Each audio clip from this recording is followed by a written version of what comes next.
শরীর খারাপ হয়েছে, হাত পড়ে যাচ্ছে, ডাক্তার দেখাচ্ছে, হাত দুটো নাকি কাকিমা তুলতে পারছে না, মানে কোনো অচল হয়ে যাচ্ছে। ডাক্তার বলছে কিছু নেই, কিন্তু সকালবেলা হাত এমন হয়ে যাচ্ছে মানে সারাদিন ওটিতে কিছু ধরতে পারছে না। ওই বেটির নাম বল বেটা। মায়ের নাম বল। স্বপ্না বসাক।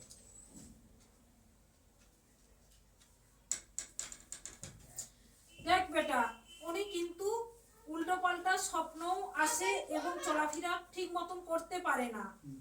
হাঁটা চলাফেরা যে স্বাভাবিক মতন সেরকম করতে পারে না। আগে ভালো ছিল, হ্যাঁ আগে ভালো ছিল। ওনার ছবি নিয়ে কাজ করা হয়েছে। কে করেছে মা? ওনার ছবি নিয়ে কাজ করা হয়েছে। ওনাকে পুরো একেবারে বিষ্ণে সহ্য করে দেওয়ার জন্য তান্ত্রিক ক্রিয়া করা হয়েছে। এবং বাড়িতে থাকলে উনি অসুস্থ, সব সময় অসুস্থই থাকে, কোনো সময় ভালো থাকে না। বাড়ি পুরো বন্ধ দেওয়া আছে তান্ত্রিক ক্রিয়া করে। কখনো কোনো সময় কিন্তু এই ব্যক্তি কিছু কারণ ছাড়াই পড়ে যাবে, এমন হয়ে আছে শরীর। কারণ ছাড়া পড়ে গিয়ে বড় ধরনের দুর্ঘটনা ঘটতে পারে। মানে কি পিছনে কি আছে এটা?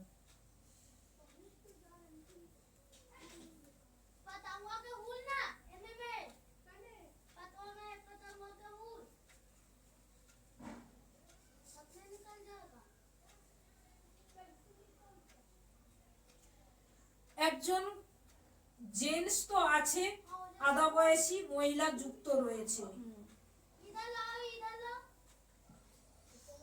নিজের কেউ? নিজেদের মধ্যেই বেটা। আর তোর যে বাস্তুর মধ্যে ক্ষতি করা আছে, তার জন্য বাস্তুতে যারা থাকে ভালো থাকে না। ওই রিসেন্টলি ওরা বাড়িটা পাল্টেছে আর কি, অন্য জায়গায় ভাড়া চলে গেছে, ওই জন্য রিসেন্ট গেছে। বাস্তুর মধ্যে অন্য জিনিস দেওয়া আছে। একটা ছোট্ট হাড় ক্রিয়া করা হয়েছে, এখনো এখনো পর্যন্ত আছে। ওই বাড়িতেই আছে। হাড় জাতীয়, রক্ত জাতীয় জিনিস কাজ করা হয়েছে বাড়িতে। যেমন এখন একটা নতুন বাড়ি জায়গা দেখা হচ্ছে, তো ওইখানটা যাবো, কিন্তু প্রচন্ড অসুবিধা হচ্ছে। মানে আমার বাবাই আমার সাথে একটু এই করছে, নয় ছয় করছে। তো এটা কি তুই দেখে আমাকে বলতে পারবেন? বাধা বিঘ্ন হয়ে দাঁড়াচ্ছে। যে কোনো কাজে এগোতে চাচ্ছিস কিন্তু কাজ পুরো সফল হচ্ছে না। আমার কোনো কাজে কিছু হচ্ছে না। হবে না। সেরকম এমন জিনিস করে রেখেছে, তুই যে কোনো কাজে যাবি সেখানেই আটকে যাবি, কোনো কাজ সফলতা পাবি না।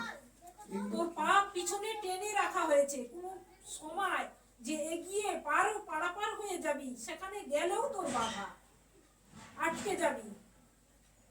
ওর বাবাও ওদের সাথে ভালো সম্পর্ক, মানে ইয়ে করছে না, হেল্প, মানে বাড়ি কিনবে, টাকা পয়সা দেওয়া বা কিছু মানে করতেই চাইছে না, মানে এত ইয়ে হয়ে গেছে।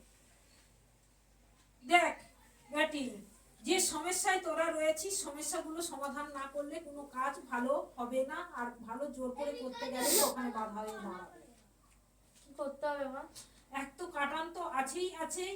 আর এই ব্যক্তিকে কিন্তু অবশ্যই বগলামুখী কবচ ধারণ করতে হবে। কেন না, ওনার পিছনে শত্রু আছে, যে কোনো সময় অ্যাটাক করবে। অ্যাটাক তো এমনিতেই করে রেখেছে। গায়ে মাখা ঔষধ আছে, জল পড়া আছে, বগলামুখী কবচ আছে, চাল কুমড়ো অবস্থায় কাটান আছে। চোখগুলো অন্যরকম মাঝে সাঝে হয়ে যায় বেটা। তো আমার রাগ, প্রচন্ড রাগ চলে আসে তখন, মানে মন মস্তিষ্ক কিছুই ভালো লাগে না। যে পরিস্থিতি তৈরি হয় তখন নিজেকে মনে হয় অন্যরকম রূপ ধারণ করিস। আর লাইফে যারা আসতে চাইছে কিন্তু তারা সব সময় নিজেদের স্বার্থ বুঝেছে, তোর স্বার্থ কেউ বোঝে না। এখন যে আসবে বলছো ভালো হবে? দেখ বেটা, এ এখনো অনেকটা চিন্তাধারা নিচ্ছে, ভাবনা চিন্তা।